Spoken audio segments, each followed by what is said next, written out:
Et bonjour les cancers. Alors là, je parle aux ascendants cancer ou les personnes qui ont une lune en cancer. On est parti pour la semaine du 28 au 3 août. Donc là, toi, mon cher ami cancer, les projecteurs sont braqués sur tes relations.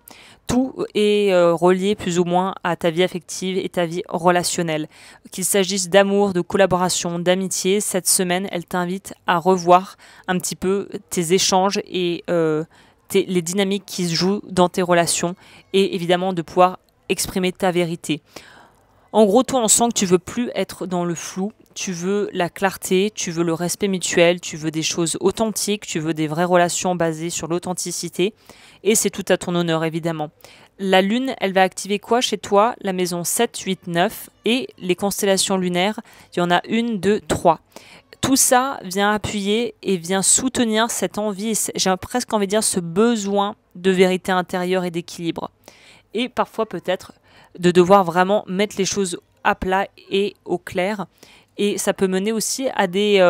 alors ne t'inquiète pas, c'est pas rupture, tu vas pas quitter ton partenaire ou quitter une collaboration professionnelle du jour au lendemain, mais quand on parle de rupture, c'est de rupture aussi avec un système et une façon de faire, pas forcément que relationnellement parlant au niveau sentimental.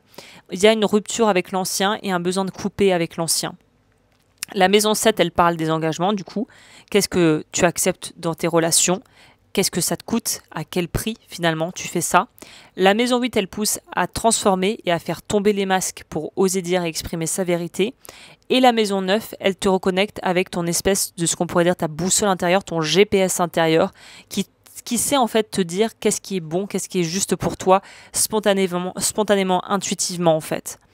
Donc cette semaine, pour toi, ce qui est à privilégier, c'est de dire les choses franchement, tout en étant évidemment dans la bienveillance, mais de pouvoir faire passer le message. Peut-être de revoir une relation, une collaboration où tu sens qu'il y a un déséquilibre, peut-être que tu donnes plus que ce que tu reçois, quelque chose n'est pas posé, quelque chose ne va pas. Donc ça, c'est peut-être ce besoin d'équilibre qui va être réenclenché. Et il y a aussi ce besoin de se réengager avec soi-même. Et c'est de se dire, en fait, un peu comme quand on s'engagerait peut-être dans une relation amoureuse, de se dire bah je le fais mais déjà vis-à-vis de moi-même, c'est-à-dire je me réengage et je suis prêt ou prête à prendre soin de mes besoins et à faire ce dont j'ai envie en fait. Et il y a aussi un autre aspect qui est important pour toi durant cette période, ça va être de t'autoriser à être vulnérable sans avoir l'impression que c'est forcément quelque chose de mal ou quelque chose qui va te porter préjudice. C'est de ne pas juger ta sensibilité et ta vulnérabilité en fait, c'est ça. Donc c'est une phase qui est à la fois très puissante et en même temps très douce et en même temps où on voit que tu veux que les choses elles bougent et c'est nécessaire et c'est sain. En fait là les ressentis que tu as, j'ai envie de te dire, au niveau relationnel seront plutôt sains et bienvenus. Ce qu'on te propose d'éviter évidemment durant cette période, c'est de vouloir t'effacer pour éviter le conflit, de pas dire certaines choses pour éviter les conflits. Parfois les conflits on doit y passer et en fait il faut arriver à dire les choses et à poser les choses. Ce qui pourrait être terrible pour toi, qui pourrait vraiment te porter préjudice, c'est de rester aussi dans des relations qui ne te nourrissent plus du tout humainement. Ça, il n'y a rien de pire, c'est un peu comme une petite mort à l'intérieur quand on se rend compte qu'on est dans un truc, on reste, mais en fait on ne sait même pas ce qu'on fout là.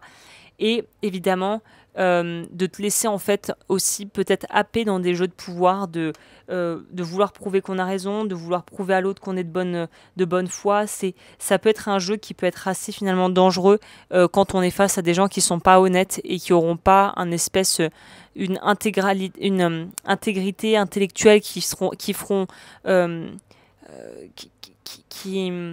comment je peux dire ça? Ouais, qui joueront pas franc jeu quelque part. C'est de la malhonnêteté intellectuelle, j'appelle ça. Il y a des gens qui veulent garder le flou, qui n'acceptent pas leur tort, qui sont de mauvaise foi, qui vont outrageusement mentir. Et ça, en fait, faut pas que tu te laisses embarquer là-dedans parce que c'est un jeu auquel tu ne peux que perdre parce que tu es face à un tricheur. Donc si tu essayes de jouer à la loyale avec un tricheur, tu pourras que perdre. Des exemples concrets de ce qui pourrait se passer cette semaine, ça pourrait être un échange avec un partenaire ou un collègue ou quelqu'un dans ta vie, un ami qui te pousse à mettre des limites saines qu'il faut mettre. peut-être une prise de conscience où tu te rendras compte que tu sacrifies trop dans une relation professionnelle ou que tu t'investis trop dans un job qui finalement ne te rend pas ce que tu donnes. Et ça pourrait aussi être sous forme de peut-être une vieille blessure relationnelle qui pourrait ressurgir, pas forcément avec la personne avec qui tu as eu le problème, mais avec une autre personne où tu as l'impression que tu vas rejouer quelque chose que tu as déjà vécu. Et là, ça sera un indicateur clair de « Ah, il y a quelque chose qu'il faut que je travaille pour m'en sortir et m'en libérer de ce truc ». Donc voilà, semaine où il y aura beaucoup de rebondissements, je pense, mais qui finalement t'apporteront à la sortie, à la finale, une vraie tranquillité d'esprit quand tu auras t'auras dénoué certaines choses. Et je pense rien que de dire les choses, de pouvoir t'exprimer clairement, ça va être libérateur pour toi, ça va te permettre de pouvoir te dire, ok, je peux dire les choses et finalement je peux assumer ce que je raconte et en fait je me fais du bien en faisant ça. Voilà. Eh bien écoute, je crois que je t'ai tout dit pour la semaine. Si ça t'a plu, n'hésite pas comme toujours à t'abonner, à commenter, à aimer la vidéo et puis à me retrouver sur mes réseaux sociaux et sur mon site pour aller voir ce que je propose si tu veux les accompagnements individuels tarot et astro. Et je te dis à la semaine prochaine.